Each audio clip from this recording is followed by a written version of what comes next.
लखनऊ में विकसित कृषि और विकसित उत्तर प्रदेश कार्यशाला का आयोजन इंदिरा गांधी प्रतिष्ठान में किया गया।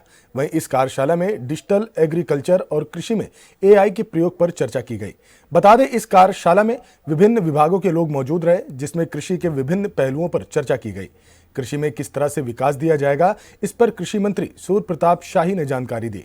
उन्होंने बताया कि कृषि विश्वविद्यालयों के कुलपति और विशेषज्ञ मौजूद रहे और अपने सुझाव दिए।